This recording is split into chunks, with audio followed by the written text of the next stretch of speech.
안녕하세요. 이제 강의 오늘 1일차 시작하겠습니다. 이제 간단하게 강의 계획을 조금 안내를 드릴게요. 강의명은 자료 해석과 상황 판단에 대한 기출 문제에 대한 분석 특강이고요. 이제 기간은 오늘부터 1월 4일부터 일요일마다 주 1회씩 이제 3월 1일까지니까 이제 시험이 있는 주에 이제 마지막 일요일까지 수업을 진행을 할 것 같습니다. 시간은 일단은 제가 요 강의를 처음 이제 진행을 하는 거라서 이제 1시 반부터 7시까지로 잡아놨는데 굳이 이제 시간을 뭐 더 초과할 수도 있지만 제가 막 불필요한 내용을 가지고 수업을 하는 게 사실 도움이 될 거라는 생각을 하지 않아요.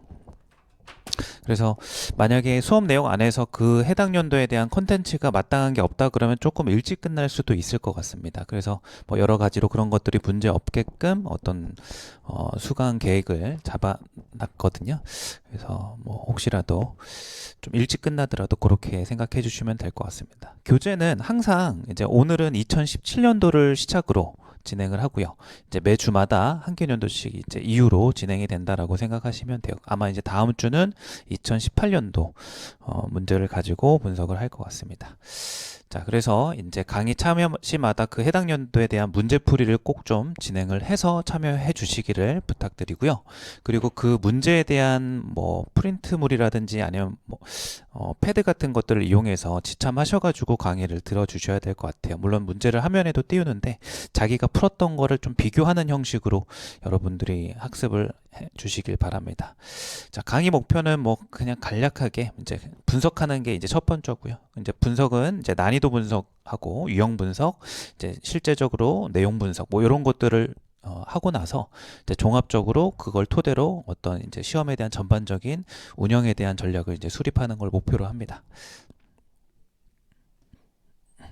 네, 상세적인 이제 강의 계획은 8회차로 이제 1회부터 8회까지 진행이 되고 이제 17, 18 이렇게 순서대로 이제 진행이 된다라고 보시면 되고요. 이제 15일이 빠져 있죠. 요때가 이제 설 연휴라서 수업을 이제 할 수 없는 날이기도 하고 마침 23년도가 가장 이제 쉬었던 해 중에 하나예요. 17년도, 23년도 중에서 제가 봤을 땐 23년이 좀 더 쉬었던 것 같아요. 그래서 요 부분에 대한 것들은 좀 개별적으로 제가 부탁을 드리는 형식으로 좀 건너뛰게 됐습니다. 차라리 이 23년도를 건너뛰고 25년도까지 보는 게 낫지 않나라는 판단을 했습니다. 자, 이렇게 이제 수업 계획에 대해서 안내를 드렸고 이제 분석으로 들어가겠습니다. 잠시만요. 자, 이어서 진행하겠습니다. 이제 순서는 자료 해석하고 사항 판단으로 되어 있기 때문에 이제 자료 해석부터 진행을 해보도록 하겠습니다. 이제 난이도 분석을 제가 어느 정도 전반적인 정보와 제 예상되는 어떤 중위값이라든지 그런 것들을 좀 적어왔어요. 한번 읽어보도록 할게요. 이 17년도 같은 경우는 다른 해보다는 좀 쉬웠던 편에 속하고요, 많이. 이제 전체적인 난이도는 전년도하고 비교했을 때 16년도가 조금 어려웠거든요. 특히 자료 해석이. 자, 하락했고요. 이는 이제 자료 해석하고 사업 판단 과목의 난이도 하락이 있었어요. 그래서 언어 논리가 조금 어려워진 해였습니다. 제가 이제 이때가 언어 논리가 이제 이 17년도 이전에가 엄청 쉽다가 17년도부터 막 어려워지기 시작한 첫 해라고 보여져요. 그래서 이제 언어 논리가 좀 근데 최근에 또 이제 좀 하락한 경향도 있는 것 같아요. 한 23년 정도부터는. 자, 그리고 이제 전년도에 비해서 자료 해석은 제가 생각했을 때 합격 커트라인이라든지 전체적인 평균을 기준으로 해서 한 4문제 정도가 16년도에 비해서는 좀 쉬워졌다라고 보여져요. 상황 판단은 3문제 정도, 그리고 언어 논리는 3문제 정도가 이제 더 어려워져서 평균 하락을 이끌었다라고 평가를 하고 있습니다. 그래서 일행직 합격 컷은 82.5점이었고요. 재경직 합격 컷은 84.16이었는데 혹시라도 이제 직렬이 여기에 해당하지 않는다면 구글에 해당 연도에 대한 피스셋 합격 컷이라고 치면은 이제 자세한 직렬별 커트라인은 나오니까 한번 참고해 보시면 좋을 것 같아요. 그리고 이제 이 뒤는 그냥 제가 검색이랑 어떤 표본만 가지고 이제 예측한 치라서 이건 참고 정도만 하시면 될 것 같아요. 이제 중위값을 좀 우리가 어느 정도 기준을 잡고서 이것보다는 최소 여러분들이 높은 점수가 나와야 그래도 이제 뭔가 공부해서 남은 기간 안에 합격할 수 있는 이제 물론 일행과 재경 진열 기준으로 이제 예상을 하는 겁니다. 그래서 제가 봤을 땐 예상되는 중위값은 언어는 한 75점 정도가 딱 평균 내지는 중위값 정도에 해당한다고 생각이 들고요. 자료는 한 80점, 상황은 75점 정도로 예측을 하고 있습니다. 그럼 요거에 따르면 이제 평균 점수가 76점 얼마가 되는 거잖아요. 77.5점, 77.5점보다 하나가 이제 낮죠. 보통 항상 이게 거의 제가 이제 통계 같은 거를 표본으로 봐보면 평균 점수, 표본의 평균 점수 기준으로 한 5점 올리면 일행직이나 재경직 평균 커트라인이 나오더라고요. 그런 통계적인 경향이 있어가지고 이런 것들을 반대로 제가 이제 한번 해석을 해봤습니다. 자, 그래서 자기 점수를 시간 재고서 이제 측정을 했을 때 제가 봤을 땐 지금 기준에서 요거보다는 무조건 좀 높게 나와야 우리가 기출 분석을 하고 모의고사를 푸는 의미가 있을 것 같고요. 요거보다 조금 좀 현저하게 점수가 부족하다면 물론 직렬이 일행과 재경 기준입니다. 다른 직렬이라면은 조금 더 러프하게 이제 생각하실 수도 있어요. 근데 이제 일행과 재경 기준에서는 이거보다 점수가 안 나온다는 건 기초적인 어떤 문제 유형 학습이 좀 부족하다는 뜻일 수 있거든요. 그래서 이제 기출 분석이라기보다는 뭐 강의라든지 아니면 유형서 같은 교재를 도움을 받아서 조금 시간은 없더라도 순서에 맞게 기초 부분, 기본 부분을 공부를 하시는 걸 추천을 드립니다. 자, 그리고 이제 자료 해석의 부분으로 들어가 볼게요. 이제 자료 해석 같은 경우는 말 그대로 자료를 해석하는 과목이잖아요. 그죠? 그래서 이제 저는 이 자료가 가져다 주는 특성도 분명 있다라고 생각을 해요. 그래서 이제 자료가 이제 뭐 가장 대표적인 게 표죠. 자료에서 가장 많이 빈도수가 높게 나오는 자료는 표인데 요것들은 너무 많아서 제가 기본 베이스로 제외시켜 놓고 이제 이 표 안에서 빈칸표, 그러니까 빈칸이 뚫려 있다는 건 어떤 이 주어진 자료 안에서 어떤 구조를 파악하고 도출해내는 정보가 있다라는 거잖아요. 그래서 이제 그런 것들이 선지랑 빠르게 연결될 수도 있기 때문에 좀 중요성을 가지고 이렇게 적어봤습니다. 그래서 빈칸표가 이렇게 번호들이 있고 이제 순위표가 이제 한 문제 정도가 있고 막대 그래프, 뭐 히스토그램이라든지 그런 도수분포표와 관련된 그런 자료가 이렇게 20번 이렇게 있습니다. 그리고 원자료가 이제 20번 이렇게. 그 다음에 이제 평면좌표, 이제 그래프를 이용하는 거죠. 그래서 7번, 13번, 29번. 복합 자료는 제가 어떻게 분류를 했냐면, 이제 자료가 하나만 주어지는 게 아니라 자료가 2개 이상으로 많이 주어졌을 때 그 많이 주어진 자료 간의 관계 같은 거를 아무래도 도출해 두면 선지를 찾으러 갈 때 좀 예상되잖아요. 좀 빠르게 찾아갈 수도 있고. 그래서 그런 기준에서 복합 자료라고 해놨습니다. 그래서 그런 것들이 좀 많죠. 사실 이제 중요하게 생각하는 게 난이도가 이제 높다면 이런 데서 좀 난이도가 높아질 가능성이 생기는 거잖아요. 자료 해석 같은 경우는. 그리고 일반적이지 않은 자료가 이제 10번과 30번이 있었던 것 같아요. 그래서 순서대로 있다가 마지막에 훑어볼 거고요. 이제 주요 문항 같은 경우는 이렇게 살펴보면서 그때그때 한번 바로 가보는 쪽으로 리뷰를 해보도록 하겠습니다. 한번 자료 해석에 이제 10번 문제를 한번 같이 봐주시겠어요?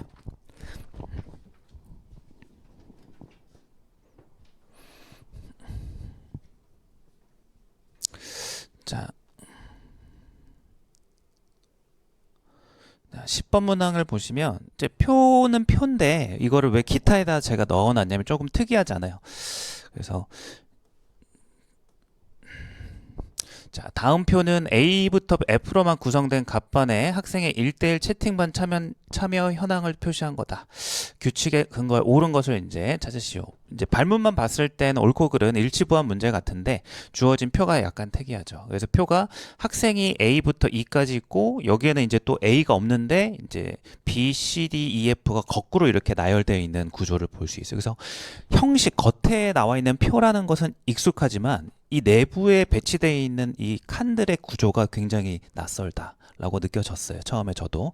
그리고 이제 좀 하나 첨언을 드리자면 제가 이 수업 준비를 할 때 막 한 문제 한 문제 꼼꼼하게 컨텐츠적으로 분석해서 오는 게 아니라 저도 또한 마킹 시간 제외하고 85분 시간 재서 실천처럼 한 번 더 풀고 와요. 그래서 가능하면 제가 드리는 이런 어떤 이 내용들이 너무 지금 시기가 얼마 안 남았으니까 사후적이 되지 않도록 좀 노력을 하려고 하고 있거든요. 그래서 혹시라도 나중에 혹시라도 피드백을 주실 때 그런 관점에서 주셔도 돼요. 모르는 거 질문보다도 이제 우리가 스킵해야 될 문제들 막 있을 거고, 그죠? 그리고 어떤 문제를 이렇게 바라보는 게 현장에서 가능할까요? 뭐 이런 질문들이 있을 수 있어요. 그런 피드백도 한번 여러분들이 주시면 더 좋을 것 같습니다. 한번 다시 문제로 들어가 볼게요. 그래서 이렇게 주어진 이해가 처음엔 안 될 수도 있죠. 그래서 이제 요 표 같은 경우가 이제 여기를 한번 읽어보면 이게 연결도를 이렇게 0과 1로서 매칭을 한 거구나. 얼마든지 이게 이제 그림으로도 나왔던 자료죠. 상황 판단 같은 경우에서. 그래서 이거를 봤을 때 원래는 익숙한 자료가 이런 거죠. 요거랑 비슷하게 이제 비교를 해볼 만한 자료가 뭐냐면 요거잖아요. 그래서 이제 뭐 예상치, 뭐 실제 뭐 이런 거 해가지고 A부터 F까지, 여기도 A부터 F까지. 그럼 이제 이 대각선의 부분이 X표 쳐져 있는 것들은 많이 보셨을 거예요. 그죠? 그래서 그게 마침 또 이 해당 연도에 24번 한번 잠깐 봐보실래요? 24번에 아마 맞을 것 같은데 24번에 그게 있어요. 24번에 이제 보시면 저도 한번 같이 보겠습니다.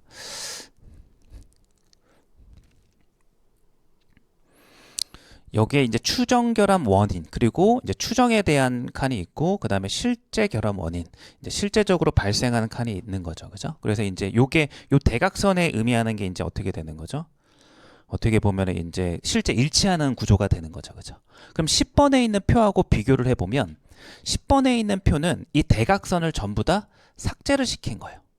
그래서 지금 같은 경우는 추정이랑 실제가 일치할 수도 있으니까 여기가 빈칸이 아니기 때문에 숫자가 들어갈 수 있는 건데, 만약에 연결도의 입장에서는 A가 A 자신을 연결했다는 것을 표시할 필요가 없잖아요. 자기 자신하고 연결되어 있다라는 거는 조금 언어적으로 이상한 표현이니까.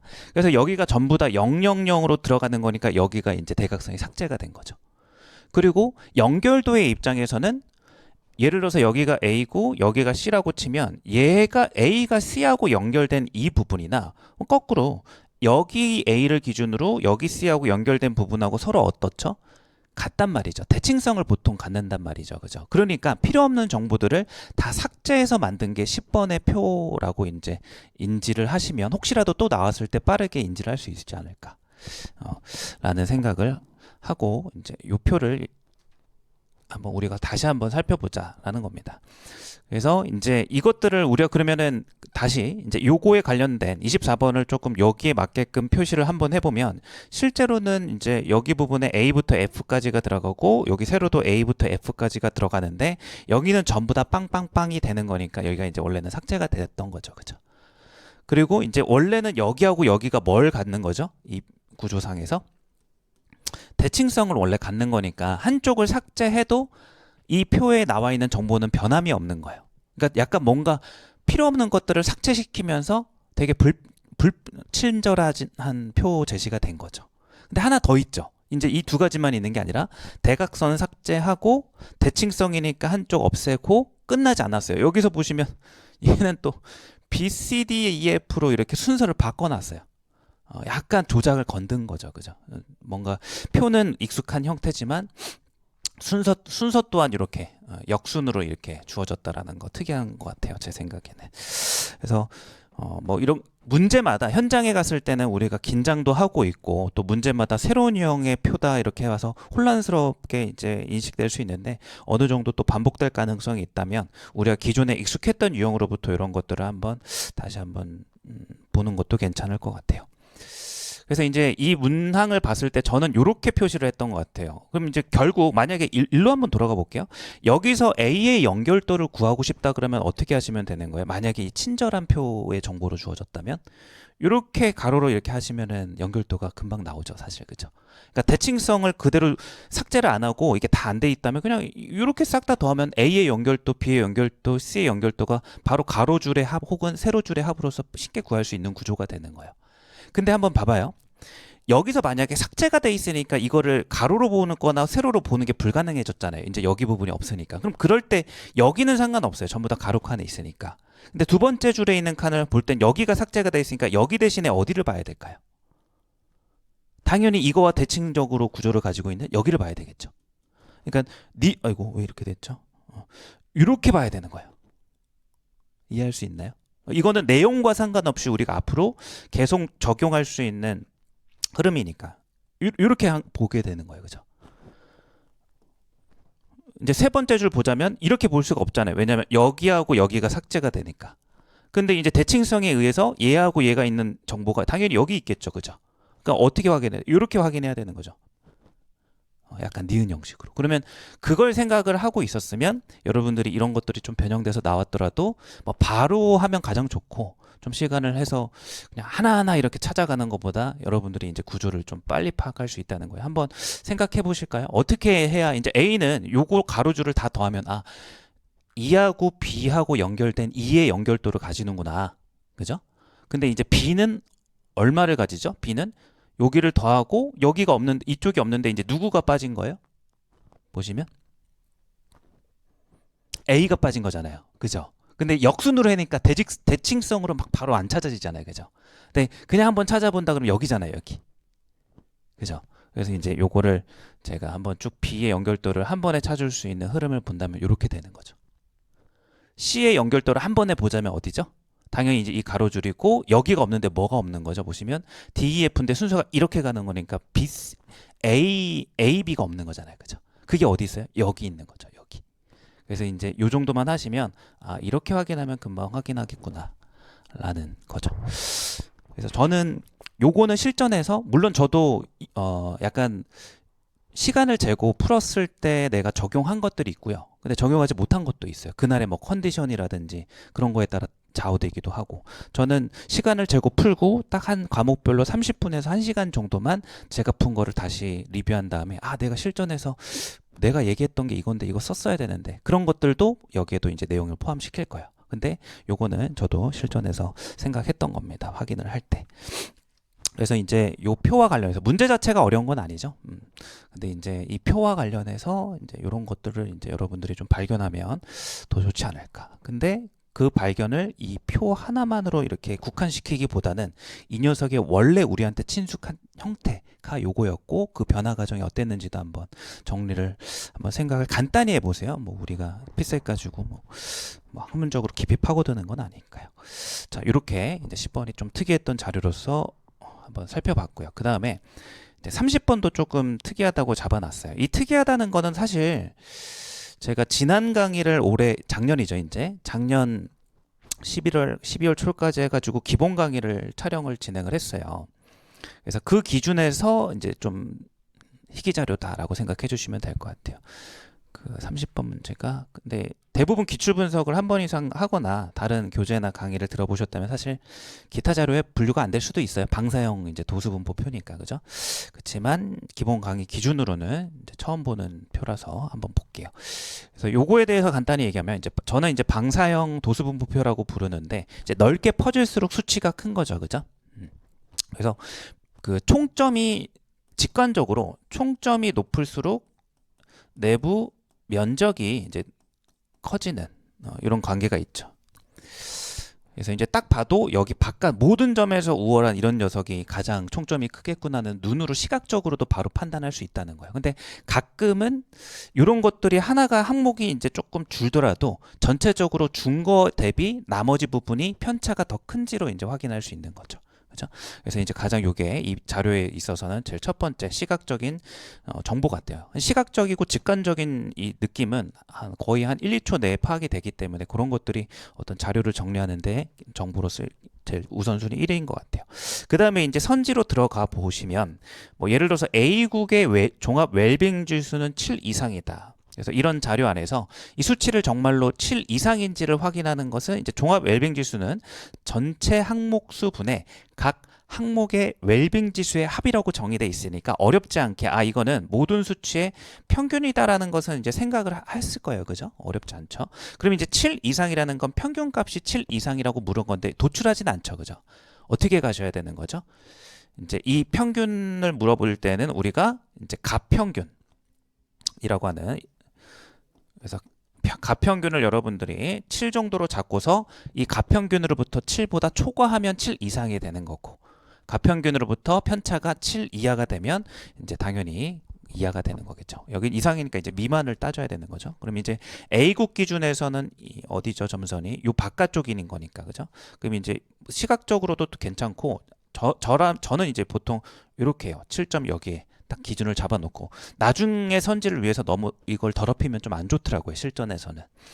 그래서 이렇게 잡아두고 나면 얘는 이제 1점 이상이 부족하고 이제 얘는 2점 정도가 초과하고 2점 초과하고 초과하고 여기는 조금 0점 얼마고 여기는 딱 7점인 것 같고 뭐 이런 식으로 편차를 생각한다는 거죠.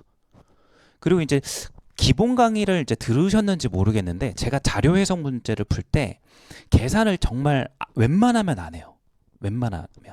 그래서 유효 숫자를 무조건 유효 숫자는 한 자리만 처음으로 보는 거죠. 그래서 유효 숫자가 예를 들어서 어떤 건 3천으로 시작하고 어떤 거는 1로 시작해. 그럼 이거 대소관계 비교하는데 의미 없잖아요. 그죠? 그래서 그냥 3하고 1만 비교하면 되는 거란 말이죠. 근데 어떤 거는 막 2, 9 그리고 어떤 거는 1, 4인데 곱하기 뭐 2 이렇게. 그러면 이제 2만 보면 안 되죠. 2.1이냐 2.2냐에 따라서 1.4에다가 2.1과 2.1을 곱했을 때 2.9를 넘어갈 수도 있고 아닐 수도 있잖아요. 그죠? 그래서 그럴 때는 유효 숫자를 더 봐야 되겠죠. 그럼 일괄적으로 매번 내가 유효 숫자는 그래도 항상 두 번째 자리, 세 번째 자리 이렇게 보는 것보다 저는 해보니까 유효 숫자를 하나를 먼저 해보고 그 판단 되게 빠르잖아요. 안 되면 유효 숫자를 두 개 가보고 또 안 되면 세 개로 가보는 거야. 그럼 어떤 문항에서는 유효 숫자를 세 개를 확인해야 됐을 때 시간이 더 걸리는 건 맞아요. 근데 경험상 보니까 그런 선지는 한 손가락에 꼽더라고 매년. 한 손가락, 세 손가락? 한 손가락이랬나요? 한 손에 꼽더라고. 세 손가락이 다섯 손가락이라고 표현해야 되는데 그죠? 그래서 이제 전략은 제 기본 전략은 유효 숫자 무조건 처음부터 적게 가져갑니다. 자, 그래서 무슨 얘기냐? 여기서 벌써 6이었어요. 그죠? 그럼 여기 나머지 것들이 아까 하나는 비슷하고 하나는 0점 얼마였고 하나는 1점 얼마인데 나머지 거 볼 거 없잖아요. 무슨 얘기인지 아시나요? 내가? 그래서 누군가는 느낌이라고 표현할 수도 있는데 절대 느낌은 아니에요. 확실하게 바운더리는 최대값 최소 정도는 머릿속에 그 느낌과 같이 가져가시는 거거든요. 그래서 요 얘기를 기본 강의에서는 좀 많이 해가지고 이번 강의 때는 좀 안 할 것 같은데 지금 기본 강의 때 이제 얼굴들하고 좀 많이 다르셔가지고 걱정돼서 한번 좀 자세히 이야기를 드려봤습니다. 자, 이런 식으로 이제 확인하면 되겠죠. 이제 이 가평균은 또 마찬가지로 확인할 때 편차 기준으로 한다라고 이제 생각을 해주시면 되겠습니다. 그래서 이제 웰빙 지수의 차이는 1 미만이다. 그럼 이제 요거는 어떻게 가져가시나요? 총점 기준으로 해석을 하시는 게 맞겠죠? 자, 이게 평균이니까 총점 기준으로 7 미만인지 확인한다. 이렇게 생각하고. 그래서 사실상 1번, 2번의 메커니즘이 동일한 거죠. 그죠? 그래서 이제 요런 것들은 쉽죠. 50%니까 여기 둘, 넷, 여섯, 여덟, 11개니까 이제 전체가 11개니까 50% 미만이라고 하는 것은 5개보다 작거나 같은지 얘가 5개보다 작거나 같은지 확인하는 거니까 항목 세면 되는 거고요. 그다음 요것도 항목을 물어봤으니까 개수 동일한지 뭐 이런 것들은 이제 더 이상 얘기를 안 해도 될 것 같아요. 그래서 이제 1, 2번이 이 문제가 어렵진 않은데 1, 2번이 그나마 우리가 조금 생각을 해야 되는 거고 3, 4, 5번은 항목의 개수만 세서 판단을 하시면 충분할 것 같아요. 그래서 어려운 문항은 아니었습니다. 다시 이제 분석 자료로 한번 돌아와 볼게요.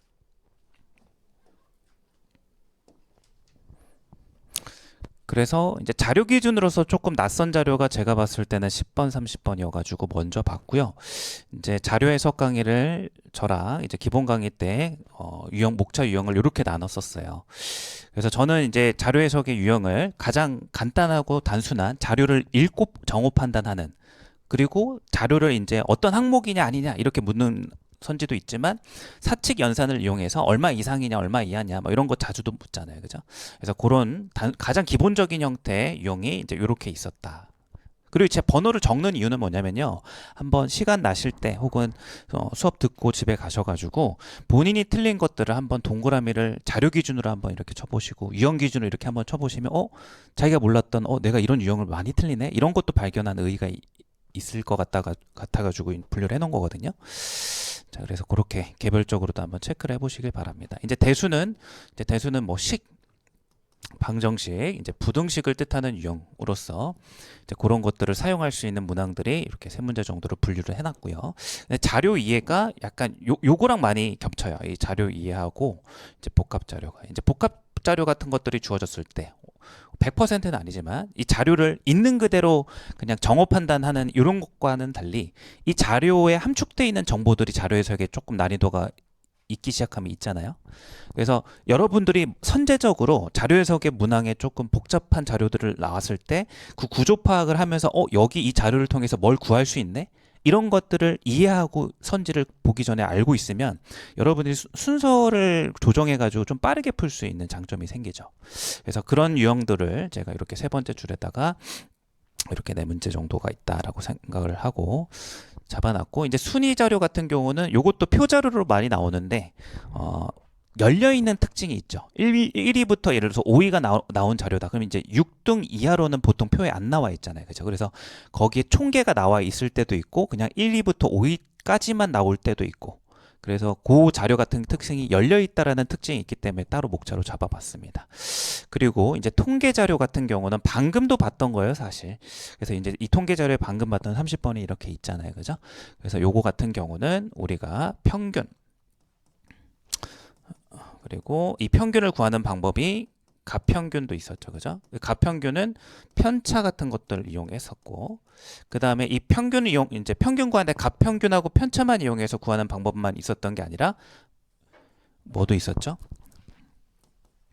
비례관계를 통해서 우리가 평균을 구하는 것도 있었습니다. 그래서 그런 것 이제 17년도에서는 이 부분은 안 나왔고, 이제 가장 기본적인 직접 정의라든지 가평균을 이용해서 평균을 구한다든지 편차를 이용해서 평균의 크기 비교를 한다든지 그런 것밖에 안 나왔습니다. 그 다음에 이제 평면 좌표 같은 경우는 그래프, 제가 이제 저는 개인적으로 평면 좌표 자료가 나오면 제일 좋아해요. 그래프를 통해서 빨리 풀 수 있는 문제 유형이라 가지고. 그래서 이제 요거부터 먼저 하고 갈까요, 그러면?